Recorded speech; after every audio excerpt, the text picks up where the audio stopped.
एक दो कौड़ी का गुंडा तेरे को रंडी बोलता है। कौन है तू? क्या असलियत है तेरी? कौन है तू? कौन है? कौन है? होली, होली, होली। अरे छोड़ दे, छोड़ दे कभी नहीं। मैं कह रहा हूँ छोड़ दे, छोड़ दे बोल रहा हूँ। तुम लोग लड़की को ले जाओ, मैं इसको संभाल लेता हूँ। चल चल।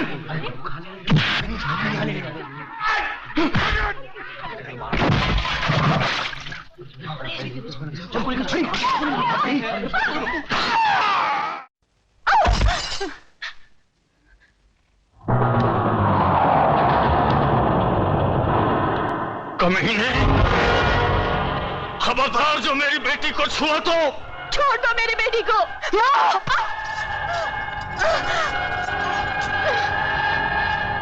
बहुत उछलता है ना अपने कलम के जोर पे, हाँ? कुछ भी लिख देता है अपने अखबार में, क्यों? लिखूंगा, जरूर लिखूंगा। अगर जिंदा रहा तो तुझ जैसे गद्दारों के खिलाफ जरूर लिखूंगा। हाँ, लिखना, जरूर लिखना। कल के अखबार में ये नाटक भी लिखना। हराम के, मैं आज तेरी आंखों के सामने तेरी इज्जत की धज्जियां उड़ा दूंगा।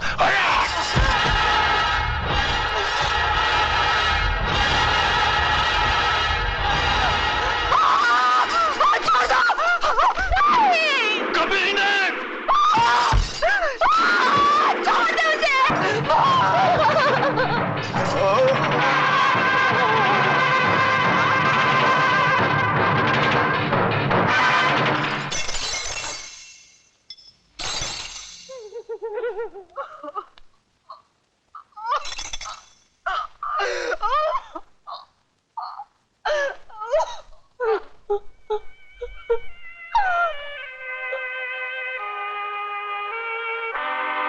हराम के, देख लिया अपनी गलती का नतीजा।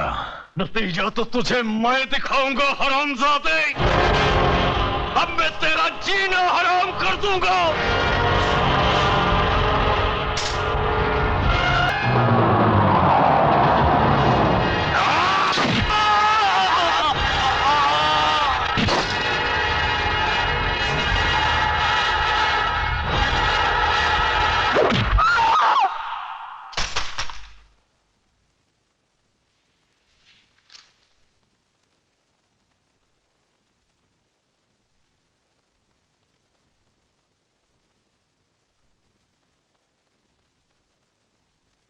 जज साहब, शायद आपको याद होगा, आज से 3 साल पहले ये गोल्ड मेडल आपने एमके गांधी लॉ कॉलेज की first class first student Megha Dikshit को अपने हाथों से पहनाया था।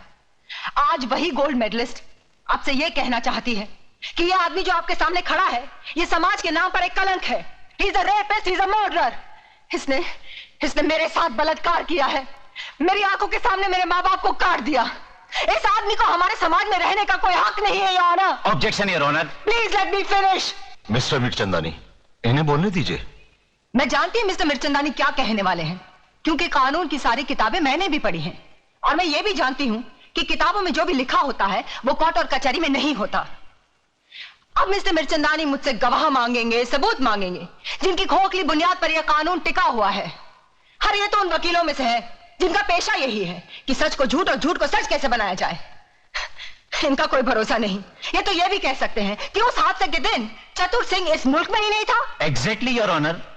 तो फिर देर किस बात की है? वो नकली पासपोर्ट, नकली टिकट, नकली होटल का बिल जहां चतुर सिंह ठहरा था, वो जज साहब को दे दीजिए ताकि जल्द से जल्द फैसला हो जाए। वो सारे सबूत इस फाइल में मौजूद है, योर ऑनर। ये रहे वो सारे सबूत जो इन्हें निर्दोष। Brilliant mister Mirchandani, brilliant.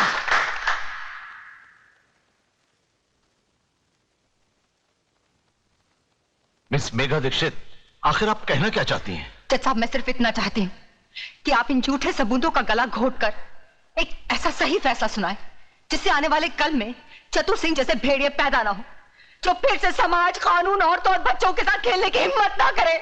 Your honour, कानून की शिक्षा में गोल्ड मेडलिस्ट होने के नाते मिस मेघा दीक्षित दलीलें तो बहुत अच्छी कर लेती है, मगर वो शायद ये भूल गई है कि अदालत में दिल छू लेने वाली दलीलें नहीं चलती।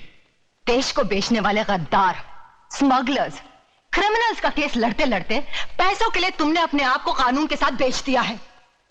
तुम जैसे वकीलों का दिल होता है मिस्टर मिर्चंदानी। अरे तुमसे तो वो वेश्याएं अच्छी होती हैं। जो बेचती जरूर है मगर अपना जिस्म बेचती है, अपने देश को, अपनी आत्मा को, अपने ईमान को नहीं बेचती।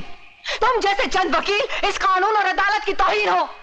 अरे अगर मेरा बस चले तो मैं तुम सबकी डिग्रियां छीन लूं। Miss Megha, control yourself. Control? अरे क्या कंट्रोल करूं जज साहब, क्या कंट्रोल करूं? अरे एक नारी की इज्जत लुट जाने के बाद भी अगर उसे रो रो कर अपने इंसाफ की भीख मांगनी पड़े तो शर्म आनी चाहिए ऐसे कानून को और उसके रखवालों को। मिस मेघा, यह अदालत की तौहीन है। तुम इंसाफ मांगने आई हो या छीनने? जज साहब, किसने कहा कि इंसाफ मांगने से मिलता है? अरे इंसाफ ना ही मांगने से मिलता है और ना ही छीनने से। आज तो इंसाफ बिकता है, सिर्फ बिकता है। इसीलिए चतुर सिंह जैसे वैशी दरिंदे अपना सीना तान कर समाज में घूमते हैं, कानून को रुमाल समझकर अपनी जेब में रखते हैं। Your honour, miss Megha Dikshit बिना मतलब की बातें करके अदालत का वक्त जाया कर रही है, इसलिए मैं अदालत से रिक्वेस्ट करता हूं कि अदालत अपना फैसला सुनाए। अरे ये क्या फैसला सुनाएंगे? क्या फैसला सुनाएंगे? ये फैसला मैं सुनाती हूँ। तमाम गवाहों के बयानात और सबूत की बिना पर अदालत इस फैसले पर पहुंची है कि श्री चतुर सिंह जनता के सेवक बेकसूर है, इसलिए इन्हें बड़ा इज्जत भरी किया जाता है। यही है ना आपका फैसला जज साहब? मेरी बात सही निकली। जज ने उन झूठे गवाह और खोखले सबूतों की बुनियाद पर चतुर सिंह को छोड़ दिया और मैं अदालत के कटहरे में खड़ी अपने देश के अपाहिज कानून को देखती रही।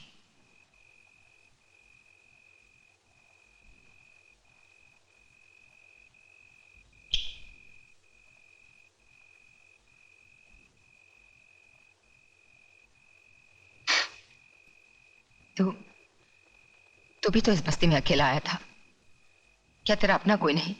है ना, माँ है या नहीं मालूम नहीं। और तू?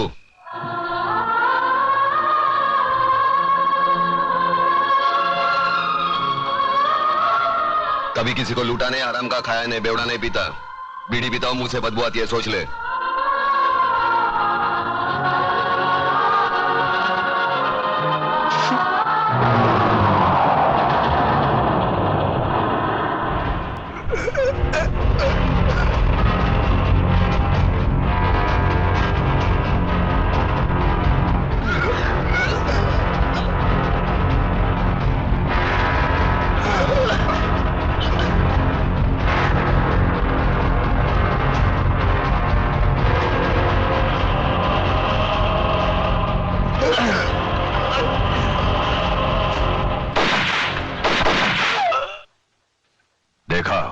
मारे गए ना? मेघा दीक्षित को पार्सल बनाकर लाने वाले थे ये हरामजादे और खुद पार्सल बनकर चले आए। बशीरा, उस कुत्ते को सबक सिखाने का कोई ऐसा रास्ता ढूंढो कि वो तो क्या पूरा का पूरा इलाका कांप उठे।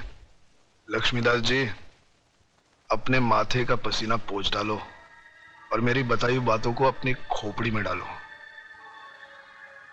समझे? चलता हूं अब।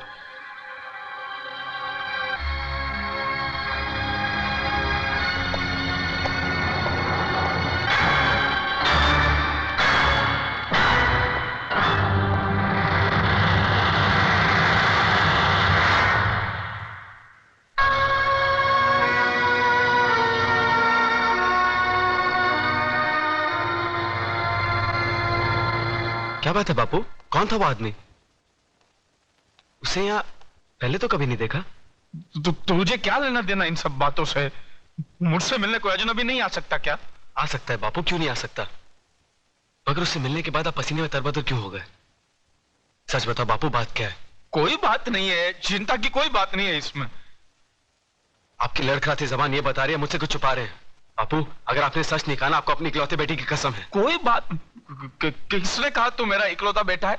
दो बेटे हैं मेरे, छोटा तू है और बड़ा प्रताप है। धनिया, सच बता, क्या बात है? तेरे एक नहीं दो बेटे जिंदा है, बता बात क्या है? नहीं, वो तो है ना, वो तो है ना, कोई बात नहीं है, कोई बात नहीं है। क्या होता है, वो दो चीज है जो इंसान को अंधा बना देती है, जमीन और जायदाद। इसने योगराज की बेटी से प्यार किया और हम दोनों बापों ने मिलकर उसका धंधा कर डाला। धंधा। अच्छी लड़की है ना? लड़की अच्छी है। और योगराज, वो तो साला बहुत बड़ा खिलाड़ी आदमी है और मैं सीधा साधा व्यापारी। उसके खेल में मैं फंस गया हूं। अब इस खेल में या तो मेरी बस्ती जाएगी या मेरी जिंदगी जाएगी। नहीं बापू, हमारे होते आपको कुछ नहीं होगा। कौन है वो लोग, नाम बता। अरे बेटा, उन लोगों की ताकत का तुझे अंदाजा नहीं है। सारा शहर उनके सामने सर झुका के चलता है। वो अपनी हैसियत नहीं है। अरे हैसियत की बात छोड़, तू पहले मुझे उनका नाम पता बता दे। बताऊंगा, बाद में बताऊंगा। तू जाके चाय बोल पहले। जाके चाय बोल, जा। प्रताप, मुझे लगता है असली बात बापू गोल कर गए। मैं ये बात कभी नहीं मान सकती अतुल। मैं अपने डैडी को अच्छी तरह जानती हूँ। वो मेरी खुशियों के लिए ऐसा कभी नहीं कर सकते। और फिर धन दौलत की हमें क्या कमी है? ममता, अगर तुम अपने डैडी को अच्छी तरह जानती हो तो मैं भी अपने बापू को अच्छी तरह जानता हूँ। वो आदमी जिंदगी में कभी झूठ नहीं बोलेगा। मुझे तो डर है कहीं अपने प्यार को। हमारे प्यार को कुछ नहीं हो सकता अतुल, कुछ नहीं। और एक बात मेरी भी सुन लो, अगर मेरे डैडी ने हमारे प्यार का सौदा किया है तो मैं अपने प्यार के लिए सब कुछ छोड़ सकती हूँ। और सब कुछ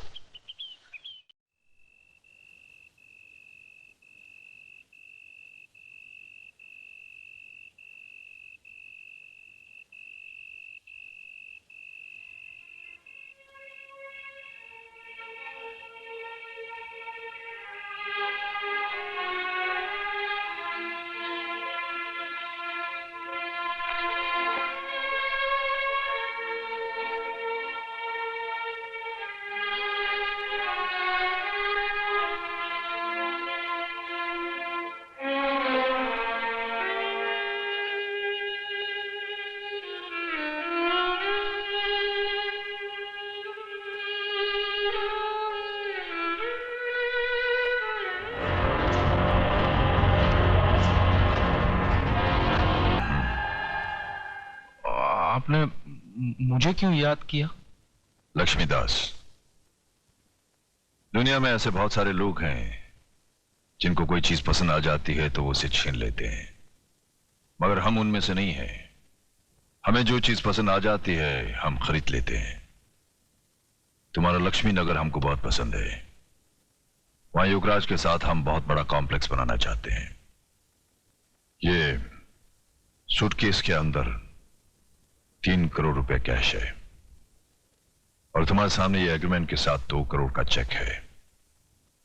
दाम बिल्कुल बराबर है म्यूनिसिपैलिटी के वैल्यूएशन के हिसाब से। अब इस एग्रीमेंट पे साइन करो, खोके उठाओ और ऐश करो। मगर ये मुझे